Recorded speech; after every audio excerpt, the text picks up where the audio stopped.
Welcome back to Streamers Reloaded, my name is Tom and let's get right into the news. And first up, as always, we got the updates on the bans from the previous week. And so last week there was only one ban that came from Tryhex, who was banned for the use of a homophobic slur in a hateful way towards a friend who was on stream with him. Generally, Twitch put hate towards another person under hateful conduct and harassment, which is normally a 30-day ban. That being said, Tryhex didn't tell us what his ban came under, but most of you should be happy to find out he is now unbanned, confirming his ban was only 7 days. And so starting on Sunday we have one from the streamer Black. And so to rip the band-aid off, he has been accused with quite a lot of evidence behind having sexually assaulted multiple girls. All this information has been gathered into one video that comes from the user OakDice. In this video, one of the main pieces of evidence used is a recording between Black and one of the girls he did this to, where he admits to having done it. But the bottom line is, you did sexually assault me and you're saying to everyone that you haven't ever done that. That's not what I said.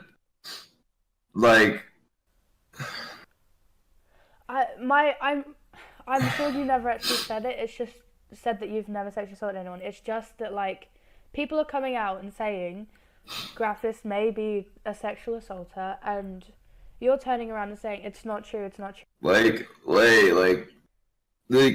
thing is, like, oh my goodness, it doesn't need to, like, the thing is, like, whites just going around just spreading a whole bunch of shit and talking a whole bunch of shit when, like, that isn't supposed to be the case. Right.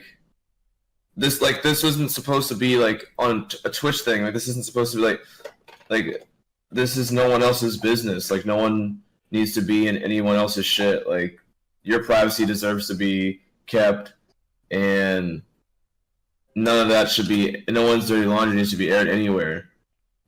Like, that doesn't belong on Twitch. So what it seems Black is doing here is that he didn't directly say, I did this, but instead saying that this information should have been private, which is seen as him admitting to it. This video goes on to expose Black for buying subs, tweeting it out, making it look like he's got more support than he really does. Finally, from this video, OakDice talks to Sophia, which is Hyphonix's girlfriend, who also lived in the streamer house for 7 months with them, and she talks about some of her experience with Black's behaviour and the way he treated her. Now I'm going to leave a link to that video at the end, but as far as that video goes, that is all from that. And so following on, we have Hyphonix and Alfie, who moved out of the streamer house Black was living in. Hyphonix spoke about this over 3 weeks ago and told us that Black is a fake friend, but didn't really talk about this situation.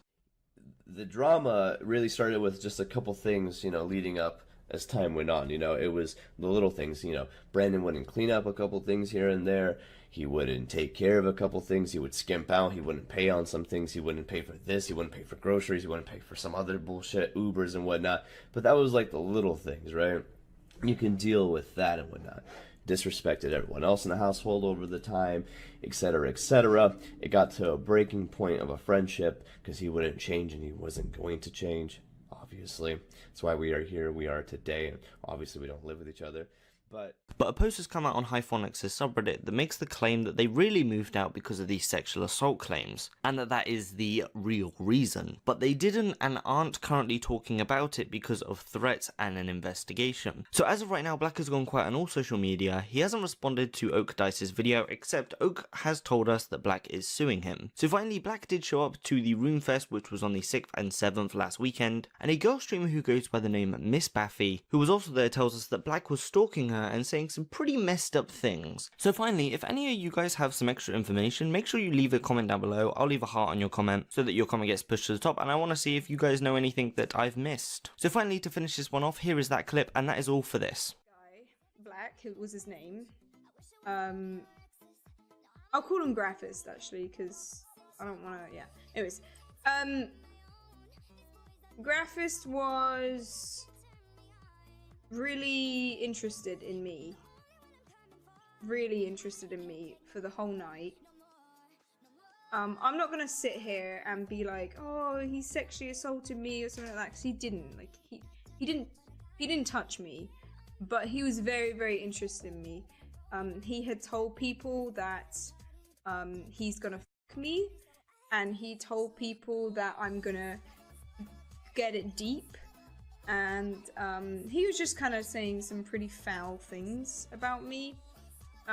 He followed me around for a solid 3 hours, I would say, 2 to 3 hours.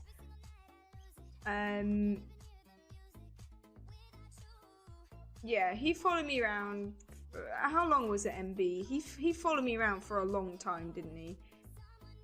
Everywhere I went, he would just follow me.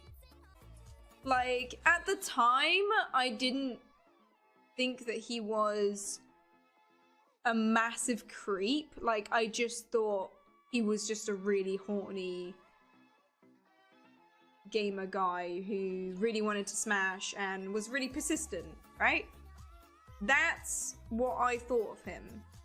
So yeah, I didn't think that he was like a massive rapist creep or anything when he was following me. Like, I just thought, oh, this guy's really persistent, like he just wants to smash.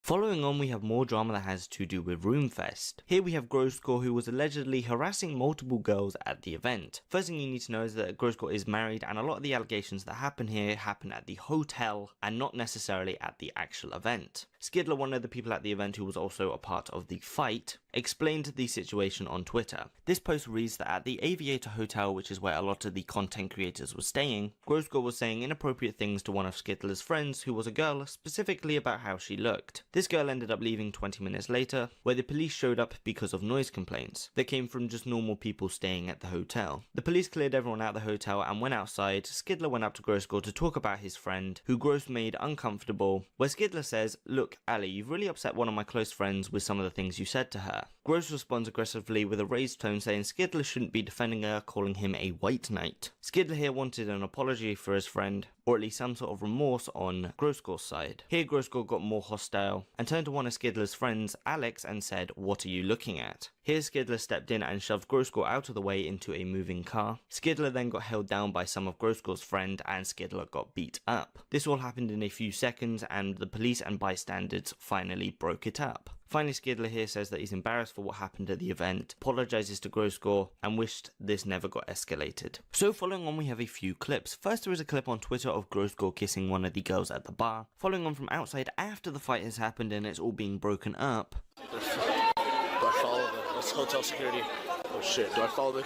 police? I follow the police. Always. And finally, from the event, Ice Poison confirming that GrossGore was arrested. I don't know. Yesterday, I don't want to say anything actually, because I don't want to be that dick. Yesterday, somebody actually got arrested at Roomfest. I'm sure you'll find out soon enough because he needs content and he'll just say it for the next 3.5 weeks, but it was kind of funny, to be honest. So now the outcome to this. So GrossGore has released a 1-hour video that was originally a stream talking about the whole event. Here we have two main clips from it. First, how GrossGore was introducing one of the girls he was talking to a friend. I did say, and her name was Rachel. I said, "Hi, nice to meet you. What's your name?" "Rachel." And she's got, "Hi, I'm Rachel." "Hi, Rachel." And I said, "Raj, meet Rachel. Raj, meet Rachel and her tits." Now, I apologise. That was inappropriate. And the other main clip being why he was acting this way. Really realistic. And I mean no offence to the woman. None at all. But the woman,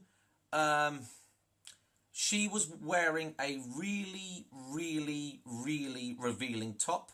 And maybe... Again, there is a full hour video on his channel if you want to go watch that, where he explains everything. Finally, Jagex, who were behind the entire event, have come out with a statement saying the people involved in these events are no longer allowed to attend. So on to the rest of the week. On Wednesday, Rekful and Becca get into a fight. The fight lasts around 7 minutes, and Rekful calls Becca faker than Mitch Jones. This is because of the way she acts on stream in comparison to off stream. I'm not twisting it. No, I'm not twisting it because I'm on stream. You twist everything because you're on stream. You're the most fake person on stream I've ever encountered. You're more fake than Mitch Jones. Okay, you actually are. I try to get you to hang out with me on stream the way you actually hang out with me. You never do it once. You're never the same. It's not. You're never the same. I always am like, this girl's so cool. Can she just hang out with me on stream the way she actually hangs out with me? And every single time, you're just this different person. You're just like a robot. I'm different because I'm shy on your stream. I don't want to be called a leech. A lot of people have that problem on your stream because people in your chat community tend to do that. It's hard to be yourself when you feel like you're going to be accused of something. On Thursday, from Yourprincess, she meets up with a streamer she previously hosted and finds out she helped this person get off the streets. It's a pretty wholesome clip. Here it is. You remember when you hosted my stream a while back, like December or so? Like, you know, give away your door. You remember that? Yeah. Actually, somebody that found my stream because they were on your stream, I became friends with them and his sister and like her boyfriend, and they actually moved me out here to Vegas when I was like had nowhere to go in California, and they gave me a place to live and stuff like that.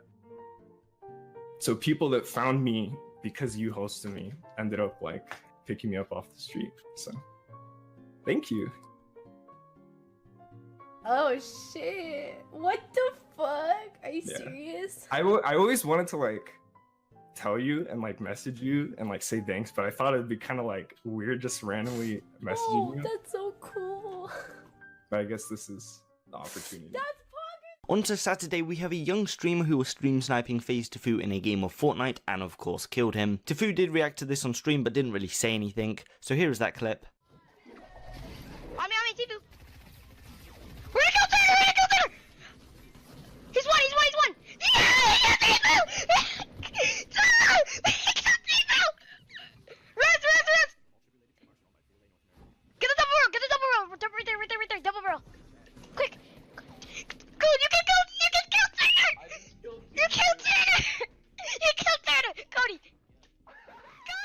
And so the outcome is that this kid is now banned off Twitch. Now this could be for two possible reasons. It does sound like this kid is underage for streaming on Twitch, which you need to be at least 13 to do. It's also possible he did get banned for stream sniping Tfue, as it has happened before. Either way, he is now banned. And the final one this week on Sunday comes from the Twitch streamer Arissa1988 Ohan. She ended up recording and streaming her dad pulling his dick out on stream, and she of course is now banned. And so that is it for the video today, and finally I want to say this video is sponsored by Tayrock. They've decided to sponsor quite a few videos. I don't even know how many myself yet. So if you're looking for a cool watch, we have a referral link in the description as well as a coupon code RELOADED, which either gives you 5 or 10% off, I'm not entirely sure. But anyway, that is it for the video today. I want to thank you guys for watching as normal, and I'll see you in the next one.